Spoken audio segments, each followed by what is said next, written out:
ായ ഒരാളാണ് മുആവിയ റളിയല്ലാഹു അൻഹു. അപ്പോ നമുക്ക് ആ സിഫീൻ യുദ്ധത്തിന്റെ അലൈക്കും അസ്സലാം സിഫീൻ യുദ്ധത്തിന്റെ ഒരു പശ്ചാത്തലം ഓർത്തു നോക്കാം. സിഫീൻ യുദ്ധത്തിൽ പരാജയപ്പെട്ട മുആവിയ തന്റെ ഉപദേഷ്ടാവായിരുന്ന പ്രഗൽഭ സഹാബിയായിരുന്ന അംറു ഇബ്നുൽ ആസ് റളിയല്ലാഹു അൻഹുവോട് ഇനിയിപ്പോ എന്താണ് ചെയ്യുക എന്നൊരു അവസ്ഥയിലേക്ക് എത്തി. സിഫീൻ യുദ്ധത്തിൽ മുആവിയയുടെ കക്ഷിക്ക് നല്ല പരാജയത്തിലേക്ക് എത്തി. അപ്പോഴാണ് എന്തു ചെയ്യണം, അടുത്ത നീക്കം എന്തു ചെയ്യണം എന്ന് ആലോചിച്ചപ്പോൾ അദ്ദേഹത്തിന്റെ ഉപദേഷ്ടാവും വലങ്കയ്യുമായിരുന്നു അംറു ഇബ്നുൽ ആസ് റളിയല്ലാഹു അൻഹു. അംറു ഇബ്നുൽ ആസ് ആണെങ്കിൽ വളരെ തന്ത്രജ്ഞനാണ്, എല്ലാ നിലക്കും നല്ല തന്ത്രമുള്ള വളരെ ബുദ്ധിമാനായ ഒരു മഹാനാണ് അദ്ദേഹം. അദ്ദേഹം ഒരു തന്ത്രം പ്രയോഗിച്ചു. അദ്ദേഹമാണ് എന്ത് ചെയ്തത്, മുസഹഫ് ഉയർത്തിപ്പിടിച്ച് എല്ലാവരും ഖുർആന്റെ വിധിയിലേക്ക് മടങ്ങണമെന്ന് വിളിച്ചു പറയാൻ പട്ടാളക്കാരോട് നിർദ്ദേശിച്ചു. ഈ നമ്മൾ രണ്ടു കൂട്ടരും, അലിയുടെ കക്ഷിയും അലി റളിയല്ലാഹു അൻഹുവിന്റെ നേതൃത്വത്തിലുള്ള അലിയുടെ കക്ഷിയും മുആവിയയുടെ കൂട്ടത്തിലുള്ള അദ്ദേഹത്തിന്റെ ടീമും, രണ്ടു കൂട്ടരും പ്രശ്നങ്ങൾ തീർത്ത് ഇസ്ലാമിന്റെ ഖുർആന്റെ വിധിയിലേക്ക് മടങ്ങി വരണം എന്ന് അദ്ദേഹം മുസഹഫ് ഉയർത്തിപ്പിടിച്ച് പട്ടാളക്കാരോട് ഇങ്ങനെ വിളിച്ചു പറയാൻ പറഞ്ഞു. മുആവിയ എന്ത് ചെയ്തു, ഈ അംറു ഇബ്നു ആസിന്റെ ഈ തന്ത്രപരമായ ഈ ടെക്നിക്ക് മനസ്സിലാക്കി അത് അംഗീകരിച്ചുകൊണ്ട് സൈന്യത്തോട് മുസ്ഹാഫുകൾ കുന്തമുനയിൽ ഉയർത്തിപ്പിടിക്കാൻ കൽപ്പിക്കുകയും അദ്ദേഹത്തിന്റെ കൂടെയുള്ള എല്ലാ പട്ടാളക്കാരും ഖുർആൻ ഇങ്ങനെ ഉയർത്തിപ്പിടിച്ച് എല്ലാവരും ഖുർആന്റെ വിധി സ്വീകരിക്കണം എന്ന് ആ ഒരു തത്വത്തിലേക്ക് മറ്റുള്ളവരോട് കൊണ്ടുവന്നു. ആരെ? അലി റളിയല്ലാഹു അൻഹുവിന്റെ ടീമിനെ. അപ്പൊ ഖുർആന്റെ വിധി എന്ന് പറയുമ്പോൾ ആൾക്കാർക്ക് വല്ലാതെ ഒഴിഞ്ഞു മാറാൻ പറ്റൂലല്ലോ. എന്നാൽ അലി റളിയല്ലാഹു അൻഹുവിന് മനസ്സിലായി ഇത് പരാജയത്തിൽ നിന്ന് രക്ഷപ്പെടാനുള്ള ഇപ്പൊ പുതിയ മെനഞ്ഞെടുത്തൊരു തന്ത്രോ കുതന്ത്രോ എന്ന് മനസ്സിലാക്കിയ അലി റളിയല്ലാഹു അൻഹു യുദ്ധം തുടരാൻ നിർദ്ദേശിച്ചപ്പോ അദ്ദേഹം യുദ്ധം മുന്നോട്ട് പോകണം, മുആവിയ അടിയറവ് പറയിപ്പിക്കണം എന്ന് തന്നെയാണ്. കാരണം ഇത് താൽക്കാലികമായിട്ട് ഇപ്പോ പരാജയം മണത്തറിഞ്ഞപ്പോ അതിൽ നിന്ന് രക്ഷപ്പെടാനുള്ള ഒരു കുതന്ത്രമാണ് മുആവിയയും കക്ഷിയും കാട്ടുമെന്ന് ബോധ്യപ്പെട്ടുകൊണ്ട് അദ്ദേഹം യുദ്ധം തുടരാൻ തന്നെ തീരുമാനിച്ചപ്പോ അദ്ദേഹത്തിന്റെ സൈന്യത്തിൽ നിന്ന് ഒരു വിഭാഗം ഖുർആന്റെ വിധി സ്വീകരിച്ചുകൊണ്ട് യുദ്ധം നിർത്തിവെക്കണം, ഇതാണ് ഇപ്പോ വേണ്ടത് എന്ന് അലി റളിയല്ലാഹു അൻഹുവിനെ നിർബന്ധിച്ചു. അതോടൊപ്പം അവരൊരു വാദവും പ്രഖ്യാപിച്ചു. ഖുർആന്റെ വിധിയിലേക്ക് ക്ഷണിക്കുന്നവരുമ്പം അത് സ്വീകരിക്കേണ്ട എന്ന് പറഞ്ഞ് യുദ്ധം ചെയ്യുക എന്നുള്ളത് കുഫറാണ്. അതുകൊണ്ട് തന്നെ അലി റളിയല്ലാഹു അൻഹു കുഫ്രിയത്തിന്റെ പ്രവർത്തനമാണ് ഇപ്പൊ ചെയ്യാൻ പോയിക്കൊണ്ടിരിക്കുന്നത്, അല്ലെങ്കിൽ ചെയ്തുകൊണ്ടിരിക്കുന്നത് എന്ന് ഒരു നല്ല ടീം, അലി റളിയല്ലാഹു അൻഹുവിന്റെ ടീമിലുണ്ടായിരുന്ന നല്ലൊരു വിഭാഗം ആൾക്കാർ സമർത്ഥിച്ചപ്പോ അലി റളിയല്ലാഹു അൻഹുവിന് അദ്ദേഹം അവരുടെ അഭിപ്രായം മാനിച്ചുകൊണ്ട് തൽക്കാലം യുദ്ധം നിർത്തിവെക്കാൻ തീരുമാനിക്കുകയുണ്ടായി. പിന്നെ എന്നാൽ ഈ മുആവിയ റളിയല്ലാഹു അൻഹുവിന്റെ ഈ കുതന്ത്രം അലി റളിയല്ലാഹു അൻഹുവിന്റെ കക്ഷിയെ കൊണ്ട് അംഗീകരിപ്പിക്കാൻ വേണ്ടി നേതൃത്വം നൽകിയത് അലി റളിയല്ലാഹുവിന്റെ കക്ഷിയിൽ തന്നെ വേഷം കെട്ടി ധരിച്ചിരുന്ന അശാസ് ബിൻ ഖൈസുൽ കിന്ദി എന്ന് പറഞ്ഞൊരു വ്യക്തി ഉണ്ടായിരുന്നു. അദ്ദേഹത്തിന് വേറൊരു പശ്ചാത്തലം ഉണ്ട്.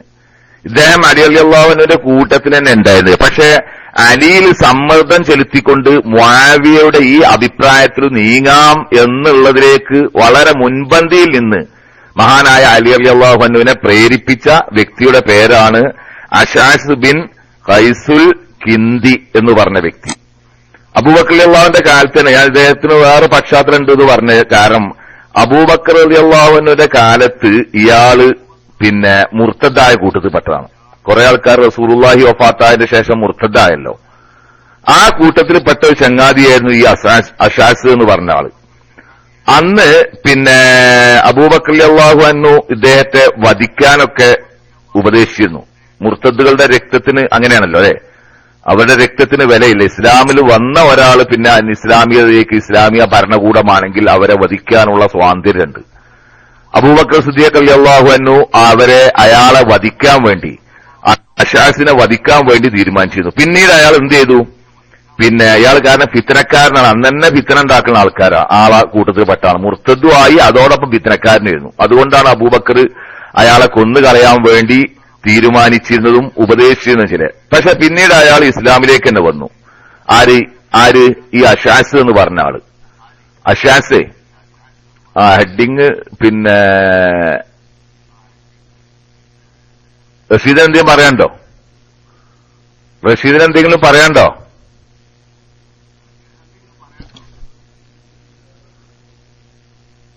റഷീദ് എന്തിനാ കൈ ഉയർത്തിയ വല്ലതും പറയാണ്ടോന്ന് ചോദിക്കാം. അദ്ദേഹം DC ആയി അവിടെ കട്ടെ. പിന്നെ അങ്ങനെ ഇയാള് മുസ്ലിമായി ഒരു നല്ല മനുഷ്യനായി എന്ന് ഉസ്മാൻ റളിയല്ലാഹു അൻഹുവിന്റെ കാലഘട്ടത്തിൽ അദ്ദേഹത്തിന് തോന്നി. അബൂബക്കറിന്റെ കാലഘട്ടത്തിലാണല്ലോ അദ്ദേഹം മുർത്തദ്ദാണോ പിന്നെ മുസ്ലിം ആകണതും. അപ്പൊ പിന്നെ ഉസ്മാൻ റളിയല്ലാഹു അൻഹു അബൂബക്കറിന്റെ കാലഘട്ടം കഴിഞ്ഞു. പിന്നീട് 10 കൊല്ലം ഉമർ ഇബ്നുൽ ഖത്താബിന്റെ കാലഘട്ടം ഭരണകാലഘട്ടം കഴിഞ്ഞു. അതും കഴിഞ്ഞിട്ട് ഉസ്മാൻ ഇബ്നു അഫ്ഫാന്റെ കാലഘട്ടമായപ്പോ ഉസ്മാൻ റളിയല്ലാഹു അൻഹു ഇയാൾക്കൊരു നല്ല സ്ഥാനം കൊടുത്തു. എന്താ കൊടുത്ത സ്ഥാനം? അദർബൈജാനിലെ ഗവർണറായിട്ട് ഈ അഷ്ആസിനെ ഉസ്മാൻ റളിയല്ലാഹു അൻഹു പിന്നെ കൊടുത്തിരുന്നു. ഉസ്മാൻ റളിയല്ലാഹു അൻഹു എന്ന് പറഞ്ഞാൽ പൊതുവെ സ്വാഭാവികമായിട്ട് അദ്ദേഹം ഒരു പ്രകൃതിപരമായിട്ടൊരു നല്ല മനുഷ്യനായിരുന്നു. ഈ കുതന്ത്രങ്ങളൊന്നും മറ്റുള്ളവർ അത്ര തന്നെ മനസ്സിലാക്കാൻ കഴിയാത്ത ഒരു നല്ല മഹാനായിരുന്നല്ലോ ഉസ്മാൻ റളിയല്ലാഹു അൻഹു. അദ്ദേഹത്തിന്റെ പ്രകൃതി അങ്ങനെയായിരുന്നു, വളരെ ശാന്തശീലനായിരുന്നു. അപ്പോ അലി റളിയല്ലാഹു അൻഹുവിന്റെ ഖിലാഫത്ത് കാലം വന്നപ്പോ, ഉസ്മാൻ റളിയല്ലാഹു അൻഹുവിന്റെ ഖിലാഫത്ത് കാലം കഴിഞ്ഞപ്പോ, അലി ആയപ്പോ ഈ അഷാസിന്റെ കുതന്ത്രങ്ങളും കള്ളത്തരങ്ങളും അലി റളിയല്ലാഹു അൻഹു മനസ്സിലാക്കിയത് കൊണ്ട് അലി അദ്ദേഹത്തിനെ അയാൾ എന്ത് ചെയ്തു? അസർബൈജാനിലെ ഗവർണർ സ്ഥാനത്ത് നിന്ന് പിൻവലിച്ചു. സ്വാഭാവികമായിട്ടും ചില ആൾക്കാർക്ക് ഏതു കാലഘട്ടത്തും ഉണ്ടാവുന്ന ഈ ദുഷിച്ച പ്രവണതയാണല്ലോ. കിട്ടിക്കൊണ്ടിരുന്ന അധികാരം നഷ്ടപ്പെട്ട പിന്നെ അവൻ നിലനിന്നിരുന്ന പ്രസ്ഥാനത്തിനെയും വിഭാഗത്തെയും ഒക്കെ പിന്നെ പാരപ്പണിയുക എന്നുള്ളത് ഇന്ന് രാഷ്ട്രീയക്കാരും മതത്തിലൊക്കെ ഉള്ളൊരു സ്വഭാവമാണ്. അത് അന്നത്തെ കാലത്തുണ്ടായിരുന്ന കാലമാണ്. അവനവനൊരു സ്ഥാനം, ഒരു കമ്മിറ്റിന്റെ ഒരു കമ്മിറ്റിയിലെ സ്ഥാനം വരെ നഷ്ടപ്പെട്ട പിന്നെ ഓൻ ആ കമ്മിറ്റിയും പറ്റൂല, ആ ടീമിനെയും പറ്റൂല, പിന്നെ അവരെ കുറ്റം പറയാൻ തുടങ്ങും അല്ലേ? അവനവനൊരു പാർട്ടിയിൽ, രാഷ്ട്രീയ പാർട്ടിയിലാണെങ്കിലും മതസംഘടനകളൊക്കെ ആണെങ്കിൽ ഈ ദുഷിച്ച പ്രവണത ഒന്നും ഒരുപാട് ആൾക്കാരിൽ നമ്മൾ കാണുന്നൊരു സ്വഭാവമാണ്. ചില സംഘടനകളെ പിളർത്താൻ ചിലർക്ക് പ്രചോദനം നൽകുന്നതും ഈ സ്ഥാനമാനങ്ങളാണ്. അത് നമുക്ക് നല്ല അനുഭവമുള്ള കാര്യമാണ്. അലൈക്കും അസ്സലാം വറഹ്മത്തുള്ളാഹ്. ഈ സ്ഥാനമാനങ്ങൾ കിട്ടാതായ പിന്നെ അപ്പൊ അവനെന്താ കപടനാണ്. എന്തുകൊണ്ടാ അങ്ങനെ തോന്നാനുള്ള കാരണം? അവനവന്റെ സ്ഥാനം നഷ്ടപ്പെട്ട പിന്നെ അവനവൻ നിന്നിരുന്ന പ്രസ്ഥാനത്തിനെയും സംഘടനയും പിന്നെ പിന്നിൽ നിന്ന് കുത്തുന്നത് ഇവൻ കപടനായതുകൊണ്ടാണ്. ആത്മാർത്ഥം ഉണ്ടെങ്കിൽ അങ്ങനെയല്ലല്ലോ ചെയ്യേണ്ടത്. ഇതേ സ്വഭാവം ഏതു കാലഘട്ടത്തും ഉണ്ട്. ഈ അഷാസും പിന്നെ ഏതു മാമൻ അതൊന്നും ഇപ്പൊ നമുക്ക് പറയാൻ പറ്റൂല.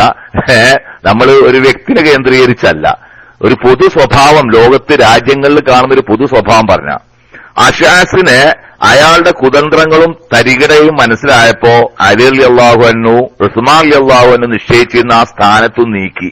അതോടുകൂടി തന്നെ അയാൾക്ക് അലി റളിയല്ലാഹു അൻഹുവിനോട് വല്ലാത്ത പ്രതികാര ബുദ്ധി തോന്നുകയും എവിടെങ്കിലും അലി റളിയല്ലാഹു അൻഹുവിനെ ഒന്ന് പൂട്ടണമെന്ന് തക്കം പാർത്തിരിക്കുകയാണ് ഇയാള്. ആ ഘട്ടത്തിൽ അഷ്ആസിന് കിട്ടിയ നല്ലൊരു തക്കമായിരുന്നു ഈ ഒരു അവസരം. ഞാൻ നേരത്തെ പറഞ്ഞേ, മനസ്സിലായില്ലല്ലേ? മുആവിയയുടെ ആവശ്യത്തിലേക്ക് അലി റളിയല്ലാഹു അൻഹുവിന്റെ കൂടെ നിന്നുകൊണ്ട് വല്ലാതെ സംസാരിച്ച അലി റളിയല്ലാഹു അൻഹുവിനെ അതിലേക്ക് എത്തിക്കാൻ വേണ്ടി വഹിച്ച മുൻകൈയെടുത്ത ആളാണ് ചങ്ങാതി. പിന്നെ അവള് ഈ തഹ്കീം പറഞ്ഞ ഖുർആന്റെ വിധിയിലേക്ക് മടങ്ങുക എന്നുള്ളത്, അങ്ങനെ എന്താ ഉണ്ടായി? തുടർന്ന് ഈ രണ്ട് കൂട്ടരുടെയിടയിൽ ഖുർആൻ അനുസരിച്ചുള്ള തീരുമാനമെടുക്കാൻ മുആവിയ റളിയല്ലാഹു അൻഹുവിന്റെ ഭാഗത്ത് നിന്ന് നേരത്തെ പറഞ്ഞ തന്ത്രശാലിയായ നല്ല ബുദ്ധിമാനായ ആ സ്വഹാബിയെ തന്നെ മുആവിയ തീരുമാനിച്ചു. ഏതാണ് ആ സ്വഹാബി? മറന്നോ? മുആവിയക്ക് വേണ്ടി നല്ല തന്ത്രം മെനഞ്ഞു കൊടുത്തിരുന്ന ഉപദേഷ്ടാവായ ആ സ്വഹാബിയുടെ പേര് ഞാൻ ഇപ്പൊ പറഞ്ഞല്ലോ. ആരെയായിരുന്നു ആ സ്വഹാബി? മറന്നിട്ടില്ല എന്ന് ബോധ്യപ്പെടുത്താൻ വേണ്ടിയാ. ആരെയായിരുന്നു ആ സ്വഹാബി? ഒന്ന് ആദ്യം മുതൽ കേട്ടിരുന്ന ആൾക്കാർ ഒന്നടിച്ചാണ്. അഷാസ് സഹാബി അല്ല, ഇയാളല്ല. ആ ആദ്യം തന്ത്രപരമായ നീക്കം ചെയ്തേ ഇതന്നെ. എവിടെ അടിച്ചു? ബറക്കാത്ത് ദുബൈ അടിച്ചു. അതന്നെ ഞാൻ നേരത്തെ പറഞ്ഞില്ലേ, ഖുർആന്റെ മുന്നിലേക്ക്, ഖുർആൻ മുന്നിൽ വെച്ചുകൊണ്ട് യുദ്ധം നിർത്തണം എന്ന് ആദ്യമായിട്ട് മുആവിയക്ക് ഉണർത്തിക്കൊടുത്ത മുആവിയുടെ കക്ഷിയിൽപ്പെട്ട തന്ത്രശാലിയായ സഹാബി അദ്ദേഹമാണ് അംറുബ്നുൽ ആസ്. അംറുബ്നുൽ ആസി എന്ന് ഞാൻ നേരത്തെ പറഞ്ഞിരുന്നു. അംറുബ്നുൽ ആസി അദ്ദേഹമാണ് മുആവിയയുടെ ഉപദേഷ്ടാവും അദ്ദേഹത്തിന് ബുദ്ധി ഉപദേശിച്ചു കൊടുക്കുന്ന ആള്. അങ്ങനെ ഈ പ്രശ്നം ഇങ്ങനെ പരിഹാരമായി സോൾവ് ചെയ്യാൻ വേണ്ടിയിട്ട് അലി റളിയല്ലാഹു അൻഹു ശരി ഖുർആന്റെ വിധിയിലേക്ക് വന്ന് യുദ്ധം നിർത്തിവെക്കാം എന്നൊരു തീരുമാനത്തിലായി. അപ്പൊ ചർച്ച ചെയ്യാൻ വേണ്ടി രണ്ടു കക്ഷിയിൽ നിന്നും ആൾക്കാരെ തെരഞ്ഞെടുത്തപ്പോ മുആവിയ സ്വാഭാവികമായിട്ടും നല്ല തന്ത്രജ്ഞനായ അംർ ഇബ്നുൽ ആസ് റളിയല്ലാഹു അൻഹുവിനെ തന്നെയാണ് തെരഞ്ഞെടുത്തത്. എന്നാൽ അലി റളിയല്ലാഹു അൻഹു അദ്ദേഹത്തിന്റെ കക്ഷിയിൽപ്പെട്ട മഹാനായ പണ്ഡിതൻ, അള്ളാഹുവിന്റെ റസൂലിന്റെ പ്രത്യേക പ്രാർത്ഥനയുടെ ഫലമായി റഈസുൽ മുഫസ്സിരീൻ എന്ന അപരനാമത്തിൽ അറിയപ്പെട്ട ആരാ റഈസുൽ മുഫസ്സിരീൻ എന്ന അപരനാമത്തിൽ അറിയപ്പെട്ട അള്ളാഹുവിന്റെ റസൂലിന്റെ പ്രത്യേക പ്രാർത്ഥന കിട്ടിയ ആ സ്വഹാബിയ ഖുർആന്റെ ഏറ്റവും നല്ല മികച്ച അതന്നെ ഇബ്നു അബ്ബാസ് റളിയല്ലാഹു അൻഹു, അബ്ദുല്ലാഹി ഇബ്നു അബ്ബാസ് റളിയല്ലാഹു അൻഹുവിനെയാണ് അലി റളിയല്ലാഹു അൻഹു അദ്ദേഹത്തിന്റെ ഭാഗത്തുനിന്ന് തെരഞ്ഞെടുത്ത്. അപ്പോഴാണ് ഇപ്പൊ ഞാൻ നേരത്തെ പറഞ്ഞ ഈ അഷാസിന് കാര്യങ്ങളുടെ ഗൗരവം മനസ്സിലായി. അംർ ഇബ്നു ആസിയോട് ബുദ്ധിയിലും വിവരത്തിലും എല്ലാറ്റിലും അതിനേക്കാൾ ഒരു മടങ്ങ് ഉയരത്തിൽ നിൽക്കുന്ന മഹാനാണ് അബ്ദുല്ലാഹി ഇബ്നു അബ്ബാസ് റളിയല്ലാഹു അൻഹു. അബ്ദുല്ലാഹി ഇബ്നു അബ്ബാസ് അലിക്ക് വേണ്ടി സംസാരിച്ചാൽ അവിടെയും വിജയം അലിയുടെ പക്ഷത്തിനായിരിക്കും എന്നു മനസ്സിലാക്കിയപ്പോ ഈ നേരത്തെ പറഞ്ഞ അഷാസ് അവിടെ വേറൊരു കുതന്ത്രം പയറ്റി. ചില കാര്യങ്ങളൊക്കെ പറഞ്ഞിട്ട് ഈ വിഷയത്തില് അബൂ മൂസൽ അശ്അരിയാണ് ഏറ്റവും നല്ലത് എന്ന് പ്രഖ്യാപിക്കുകയും അതിനു വേണ്ടി അയാൾ അവിടെ ഒരു ഗ്രൂപ്പ് കളിക്കുകയും ചെയ്തു. അലി റളിയല്ലാഹു അൻഹുവിന്റെ കൂടെയുള്ള സാധാരണക്കാരെ പറ്റിച്ചുകൊണ്ട്. അങ്ങനെ എന്തായി, ഈ അഷാസിന്റെ വാചകമടിയിൽ വീണുകൊണ്ട് അലി റളിയല്ലാഹു അൻഹുവിനും കൂട്ടർക്കും, കാരണം കൂട്ടത്തിലുള്ള ആൾക്കാർ തന്നെ പറഞ്ഞു അബ്ദുല്ലാഹി ഇബ്നു അബ്ബാസിനെ മാറ്റണം, ആ സ്ഥാനത്ത് അബൂ മൂസൽ അശ്അരിയെ കൊണ്ടുവരണം. അബൂ മൂസൽ അശ്അരി ചില്ലറക്കാരനല്ല, നല്ല മഹാനനെ, പക്ഷെ അദ്ദേഹം ഒരു ശുദ്ധഗതിക്കാരനാണ്. ഈ തന്ത്രവും കുതന്ത്രവും അങ്ങനെ വല്ലാതെ പയറ്റാൻ അറിയാത്ത ഒരാളാണ് അദ്ദേഹം. ഇത് മനസ്സിലാക്കിക്കൊണ്ട് തന്നെയാണ് അബൂ മൂസൽ അശ്അരിയുടെ പേര് അഷാസ് മുന്നോട്ട് വെക്കുകയും അദ്ദേഹത്തെ തെരഞ്ഞെടുക്കാൻ വേണ്ടി അലി റളിയല്ലാഹു അൻഹുവിന്റെ ടീമിന്റെ ഇടയിൽ ഉള്ളുകൂടെ കുറുമുന്നൻ ഉണ്ടാക്കുകയും ചെയ്തു ഇയാള്. അവസാനം അലി റളിയല്ലാഹു അൻഹു സമ്മർദ്ദത്തിന് വഴങ്ങിക്കൊണ്ട് അബൂ മൂസൽ അശ്അരിയെ തന്നെ തെരഞ്ഞെടുത്തു.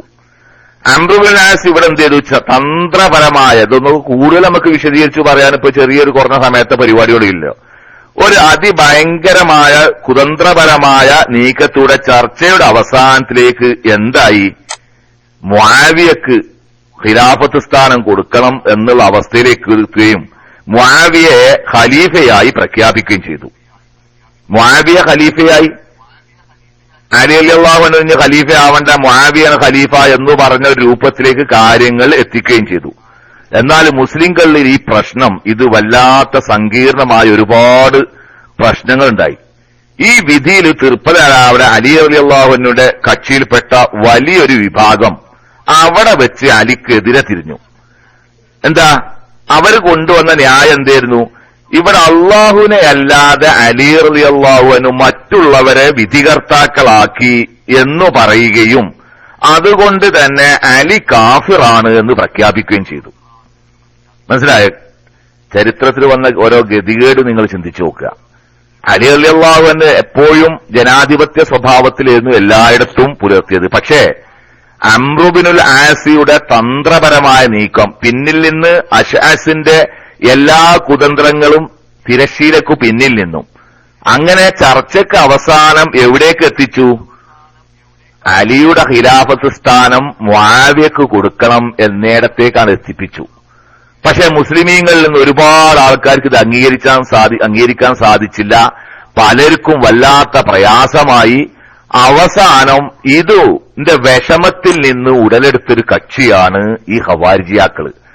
അവര് പറഞ്ഞു, ഇവിടെ അള്ളാഹുവിന്റെ വിധിയെ വിട്ടുകൊണ്ട് ഈ അംർ ഇബ്നുൽ ആസിയുടെയും മറ്റുള്ള മനുഷ്യന്മാരുടെ വിധിയാണ് അലി തെരഞ്ഞെടുത്തത്, അതുകൊണ്ട് തന്നെ അലി കാഫിറായിട്ടുണ്ട് എന്നു പറഞ്ഞ് ഒരു പ്രചാരണ മുന്നണിയാണ് വരികയും ആ മുന്നണിക്ക് ഏറ്റവും നല്ലൊരു സ്ഥാനം കിട്ടുകയും ചെയ്തു. ഇവരാണ് ഖവാരിജിയാക്കൾ. മനസ്സിലായല്ലോ? ഖവാരിജിയാക്കൾ എന്ന് പറഞ്ഞ വിഭാഗത്തിന്റെ ഉടലെടുപ്പ് ഇവിടെ നിന്നായിരുന്നു. ഇനിഹക്കുമില്ല ഇല്ല എന്ന് പറഞ്ഞ ആ ഹാക്കിമിയത്തിന്റെ ആ പ്രശ്നം ആദ്യമായിട്ട് കൊണ്ടുവന്ന ആൾക്കാർ ഇവർ തന്നെയാണ്. എന്നാൽ ഖവാരിജിയാക്കളുടെ പ്രത്യേകത എന്ന് പറഞ്ഞാൽ ഒക്കെ നാട്ടും പുറത്തുകാരാണ്. പരുക്കൻ ജീവിതമാണ്, റഫ് പെരുമാറ്റമായിരിക്കും അവരുടേത്. ഇങ്ങനത്തെ പിന്നെ വേറെ ചില കാര്യങ്ങളുണ്ടേ, പാരമ്പര്യമായിട്ട് ഖുറൈശികളോട് അസൂയയും പകയും വെച്ച് പോരുന്ന ഖുറൈശികളോടെ അലി റളിയല്ലാഹുവിനൊക്കെ അതിൽ വരുന്ന ആളാണല്ലോ. അങ്ങനത്തെ പല സംഭവം ഉണ്ടായിരുന്നു, മനസ്സിലായോ? അവസാനം ഈ വിഭാഗം പിന്നെ എന്തായി, നല്ല ഒരു ടീമായി മാറുകയുണ്ടായിട്ടുണ്ട്. നമുക്ക് അവരുടെ ഒരു പ്രധാനപ്പെട്ട രാഷ്ട്രീയ നിലപാടുകൾ ഈ ടീമിന്റെ ഖവാരിജിയാക്കൾ എന്ന് പറഞ്ഞ ഈ ടീമിന്റെ ഒരു നിലപാട് നമുക്ക് നോക്കാം. അവർ പറഞ്ഞെന്താ വെച്ചാൽ ഖലീഫയെ മുസ്ലിം സമൂഹം തെരഞ്ഞെടുക്കേണ്ടതാണ്. അദ്ദേഹം നീതിപൂർവം വേണം ഭരണം നടത്തിക്കൊണ്ടിരിക്കുക. അദ്ദേഹം നീതിപൂർവം ഭരണം നടത്തിക്കൊണ്ടിരിക്കുമ്പോൾ മുസ്ലിം കേൾക്കുന്നുണ്ടല്ലേ? ഞാൻ പറഞ്ഞ കേൾക്കുന്നുണ്ടല്ലേ? കേൾക്കാമല്ലേ? അല്ലെ ഈ DC പ്രശ്നം നല്ലോണ്ടേ, അതുകൊണ്ട് അങ്ങനെ ഇടക്കിടക്കൊന്ന് ഉറപ്പിക്കണത്. അദ്ദേഹം നീതിപൂർവം ഭരണം നടത്തിക്കൊണ്ടിരിക്കുമ്പോൾ മുസ്ലിങ്ങളുടെ നേതാവ് അദ്ദേഹം തന്നെയായിരിക്കും. അദ്ദേഹത്തെ അനുസരിക്കൽ നിർബന്ധമാണ്. എന്നാൽ തെറ്റ് ചെയ്തതിന് അദ്ദേഹത്തെ അധികാരത്തിൽ നിന്ന് നീക്കുകയോ കൊല്ലുകയോ ചെയ്യാം. ഇതാണ് അവരുടെ രാഷ്ട്രീയമായ നിലപാട് ഒന്ന്. രണ്ടാമത് അവർ സ്വീകരിച്ച ഒരു പ്രധാനപ്പെട്ട രാഷ്ട്രീയ നിലപാട് എന്ന് പറഞ്ഞാൽ പിന്നെ ഖിലാഫത്ത് എന്ന് പറഞ്ഞത് ഖുറൈശികളുടെയോ നബി കുടുംബത്തിന്റെയോ അല്ലെങ്കിൽ അറബികളുടെയോ ഒരു കുത്തക അവകാശമല്ല. അറബികൾക്കും അനറബികൾക്കും ഒക്കെ അതിൽ തുല്യ പങ്ക് വഹിക്കാം എന്നോ. ഇത് ഞാൻ നേരത്തെ പറഞ്ഞല്ലോ, ഖുറൈശികളോട് ചരിത്രപരമായി അവർക്ക് ചില വൈരാഗ്യമുണ്ട്. ആ വൈരാഗ്യ വിധിയിലൊക്കെ അവർ എടുത്തു കാട്ടുന്നുണ്ട്. പിന്നെ മൂന്നാമത്തേത് മതപരമായിട്ട് ഒരു ചില വ്യത്യാസം. തെറ്റ് ചെയ്യുന്നത് കുഫറാണ്. ആരിൽ നിന്നൊരു മുസ്ലിം തെറ്റ് ചെയ്താൽ തന്നെ അത് കുഫറാണ്.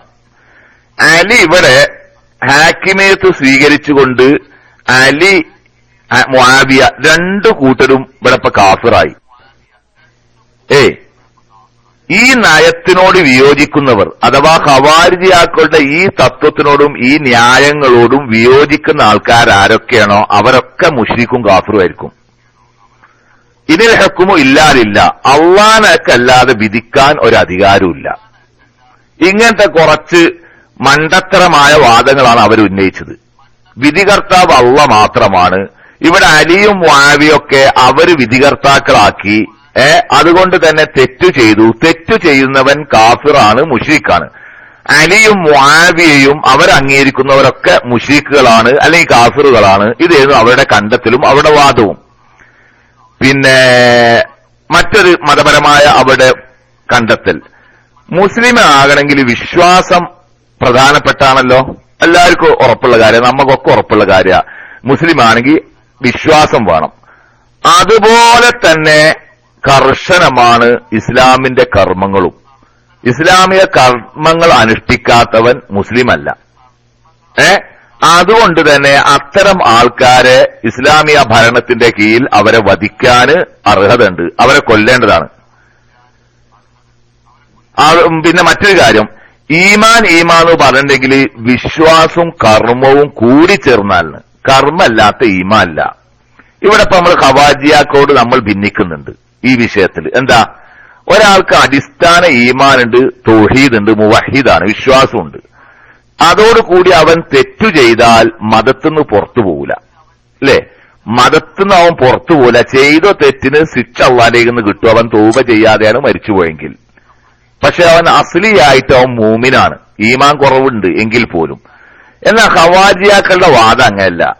ഇസ്ലാം മുസ്ലിം മൂമിൻ എന്നൊക്കെ പറഞ്ഞാൽ വിശ്വാസവും കർമ്മവും രണ്ടുകൂടിയും കൂടിക്കലർന്ന, വിശ്വാസത്തിനനുസരിച്ച് കർമ്മം ചെയ്യണം. കർമ്മം ചെയ്തിട്ടില്ലെങ്കിലും ആ ഇസ്ലാമെന്ന് പുറത്താണ്.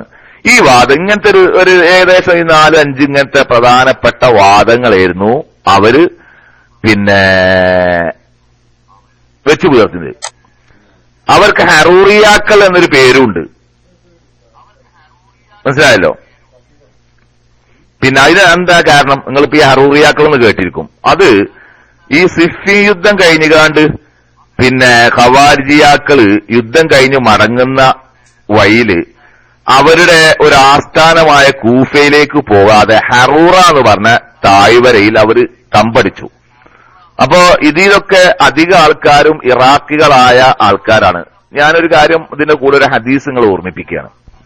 അള്ളാഹുവിന്റെ റസൂല് പറഞ്ഞൊരു ഹദീസ് ഉണ്ടല്ലോ, പിന്നെ ഇറാഖിന്റെ ഭാഗത്തേക്ക് തിരിഞ്ഞുകൊണ്ട് നെജിദിന് വേണ്ടി ബർക്കത്തിന് വേണ്ടി നബി തേടിയില്ല എന്നും അതിന് കാരണം യമന് ബർക്കത്തിന് വേണ്ടി ചെയ്തു, അങ്ങനെയൊക്കെ ബർക്കത്തിന് വേണ്ടി അള്ളാഹുവിന്റെ റസൂല് പ്രാർത്ഥിച്ചു. പക്ഷെ അവിടെ നിന്ന് പ്രാർത്ഥിക്കാൻ പറഞ്ഞപ്പോ അവിടത്തേക്ക് നബി പ്രാർത്ഥിച്ചില്ല, നെജിദിന് വേണ്ടി. എന്നിട്ട് റസൂൽ ആ ഹദീസിന് അവിടെ പറഞ്ഞു, അവിടെ നിന്നാണ് സർവ്വ ഫിത്തനകളും പുറത്തു വരിക എന്ന് റസൂല് പറഞ്ഞു. ഈ ഹദീസിനെ നമ്മുടെ ഖുറാഫികൾ ദുർവ്യാഖ്യാനം ചെയ്യാറുണ്ട്. നജിദ് എന്നാണ് മുഹമ്മദ് ബിൻ അബ്ദുൽ വഹാബ് ജനിച്ചത്, അതുകൊണ്ട് തന്നെ റസൂലുള്ള അതുകൊണ്ടാണ് നജിദിന് വേണ്ടി പ്രാർത്ഥിക്കാതിരുന്നത് എന്ന് കള്ളത്തരത്തിൽ പറയാറുണ്ട്. കേട്ടിട്ടില്ലേ? അത് കേൾക്കാല്ല, അങ്ങനെ പറയല് കേൾക്കല്ലേ? ഉണ്ടോ അല്ലേ? കേട്ടുകണോ? കേട്ടിട്ടില്ലേ? ഉണ്ട്, അങ്ങനെ പറയാറുണ്ട്. ഇന്നലെ കൂടി നമ്മളെ ക്ലാസ് റൂമിൽ ഒരാൾ അതിന്റെ സംശയം ചോദിച്ചിരുന്നു ഇവിടെ. എന്നാൽ സത്യത്തിൽ അങ്ങനെയല്ല. കാരണം റസൂലുള്ളാഹി സ്വല്ലല്ലാഹു അലൈഹി വസല്ലമ കിഴക്കുഭാഗത്തേക്ക് ചൂണ്ടിക്കാട്ടിയെന്നു മദീനത്ത് നിന്ന് പറഞ്ഞിരുന്നത്. മദീനത്ത് നിന്ന് അങ്ങനെ ചൂണ്ടിക്കാട്ടി പറയുമ്പോൾ അത് ഇറാഖിന്റെ ഭാഗമായിട്ടേ വരുള്ളൂ. റിയാദിന്റെ ഭാഗത്തിനാണല്ലോ പഴയ കാലത്ത് നെജിദ് എന്ന് പറയാം. ഇപ്പത്തെ റിയാദിന്റെ ഭാഗത്തിനാണ് നെജിദ് എന്ന് പറയാം. അത് അങ്ങനെ വരാൻ സാധ്യതയില്ല. ഇബ്നു ഹജറിനെ പോലെയുള്ള ആൾക്കാരൊക്കെ വളരെ വ്യക്തമായി പറഞ്ഞിട്ടുണ്ട്. അപ്പൊ അന്ന് റസൂല് പറഞ്ഞ കാര്യമാണ്, ആ രാജ്യത്ത് നിന്ന് സർവ്വ ഫിത്തനയും കുഴപ്പമുണ്ടാവും. അത് എല്ലാ കാലത്തും അങ്ങനെയാണ്. ഇസ്ലാമിന് ഒരുപാട് കുഴപ്പമുണ്ടായത് ഈ ഇറാഖ് എന്ന് പറഞ്ഞ ആ പ്രദേശം കുറെ പഴയ കാലഘട്ടത്തിൽ ഈ രൂപത്തിലായിരുന്നില്ല വിഭജനം ഉണ്ടായിരുന്നത്. പേർഷ്യ എന്ന് പറഞ്ഞ ആ ഭാഗം, അതിൽ ഇറാനൊക്കെ പാടെ കൂടിയിട്ടുള്ള ആ ഭാഗം, അവിടെ നിന്നാണല്ലോ ഇസ്ലാമിക രാജ്യത്ത് അല്ലെങ്കിൽ ഇസ്ലാമിക ലോകത്ത് ഏറ്റവും അധികം ഫിത്ന ഉണ്ടായത് ഈ ഇറാനും ഇറാഖും ഒക്കെ പാടെ കൂടുന്ന ആ പ്രദേശമാണ്. ഏതു കാലഘട്ടത്തും അന്നും ഈ ഫിത്തനന്റെ ആൾക്കാരായി വന്നത് അന്നലെ ഉണ്ടാവും, ഒന്നുണ്ടാവും. ഈ ഭാഗത്ത് ഫിത്തനക്കാരായി വന്നത് ഈ കൂഫക്കാരായിരുന്നു. അധികം കൂഫക്കാരാണ്. മനസ്സിലായില്ലേ? അപ്പൊ അവര് കൂഫയിലേക്ക് പോവേണ്ടതിനു പകരം, അവരുടെ കേന്ദ്രമായ കൂഫയിലേക്ക് പോകേണ്ടതിനു പകരം ഹറൂറ എന്ന് പറഞ്ഞ താഴ്വരയില് തമ്പടിച്ചു. അതുകൊണ്ടാണ് അവരെ ഹറൂറിയാക്കൾ എന്ന് പറയാനുള്ള കാരണം, ഹറൂറിയാക്കൾ എന്ന്. അതുപോലെ തന്നെ അവിടെ അവരൊരു ഭരണം സ്ഥാപിക്കാന്നുള്ള വ്യവസ്ഥയിൽ അബ്ദുല്ലാഹിബ്നു റാസിബി എന്ന് പറഞ്ഞ ആളെ നേതാവായി തെരഞ്ഞെടുക്കുകയും ചെയ്തു. അങ്ങനെയാണ് പോയി. ഞാൻ ആ വിഷയം കൂടുതൽ നീട്ടുന്നില്ല, നമ്മളെ ഉദ്ദേശം അത് ചരിത്രം വിവരിക്കലല്ലാത്തത് കൊണ്ട്. അവർ ഇസ്ലാമിക ലോകത്ത് ഒരുപാട് വരുത്തി തീർത്ത് ഒരുപാട് പ്രശ്നങ്ങളുണ്ട് കേട്ടോ. ഞാനിപ്പോ തൽക്കാലം ആ ഭാഗം അവിടെ നിർത്തുകയാണ്. ഖവാരിജിയാക്കൾ, ഞാൻ ചരിത്രത്തിന്റെ അതിൽ മറ്റൊരു ഘട്ടത്തിലേക്ക് കടക്കാൻ വേണ്ടി അതിന്റെ ഒരു ആമുഖം എന്നുള്ള നിലക്കാണ് ഖവാരിജിയാക്കളെ പറഞ്ഞത്. ഇതുപോലെ വന്ന മറ്റൊരു ടീമാണ് നമ്മളിപ്പോ പറയാൻ ഉദ്ദേശിച്ച ഈ ഇദ്ദേഹം റഷീദ് കുറേരെ കൈബുക്കുണ്ട്. ഒന്ന് കൈയെടുത്ത് എന്താ റഷീദ് പറഞ്ഞോളൂ. റഷീദ് പറഞ്ഞു വരുന്നതേ ഈ മുഅ്തസിലി എന്ന നടുക്ക പിടിച്ച് പറഞ്ഞേ തിരിയില്ല എന്നുള്ളതൊക്കെ അതിന്റെ കുറച്ച് മുമ്പ് ഉള്ള വിഷയമാണ്. മുഅ്തസിലിയാക്കൾ ഇപ്പൊ ഞാൻ പറഞ്ഞു വന്നത് ഇപ്പൊ തന്നെയാണല്ലോ. നമ്മുടെ വിഷയം അതല്ലാത്തതുകൊണ്ട് ഞാനിത് തുടക്കം കുറിച്ചതാണ്. ഇനി ഖവാരിജിയാക്കളെ മറ്റു ചരിത്രത്തിലേക്ക് പോകുന്നില്ല. ഇനി നമ്മൾക്ക് മുഅ്തസിലിയാക്കളിലേക്ക് വരാമെന്ന് പറഞ്ഞുകൊണ്ട് ഞാൻ അവിടെ ഖവാരിജിയാക്കളെ പറ്റി നിർത്തിയത്. പിന്നെയും കുറെ ടീമുകൾ ഉണ്ടായിട്ടുണ്ട്. ഖദരിയാക്കൾ ഉണ്ടായിട്ടുണ്ട്, മുർജിയാക്കൾ ഉണ്ടായിട്ടുണ്ട്, ജബരിയാക്കൾ ഉണ്ടായിട്ടുണ്ട്. ഇതൊന്നും ഇപ്പൊ നിലവിലില്ലാത്ത പ്രസ്ഥാനക്കാരാണ്. ഈ ടീമുകളൊന്നും ഇപ്പൊ നിലവിലില്ലാത്തൊരു പ്രസ്ഥാനക്കാരാണ്. അതുകൊണ്ട് നമ്മൾ ഇവരൊന്നും ഇപ്പൊ കൂടുതൽ പരിചയപ്പെടണം എന്നില്ല. അതിൽ കുറെ കൂടി നല്ലൊരു ടീമായിരുന്നു ഈ ഇർജാന്റെ ആൾക്കാര്, അതായത് മുർജിയാക്കള്. അതിൽ അവരുടെ ഒരു വാദം,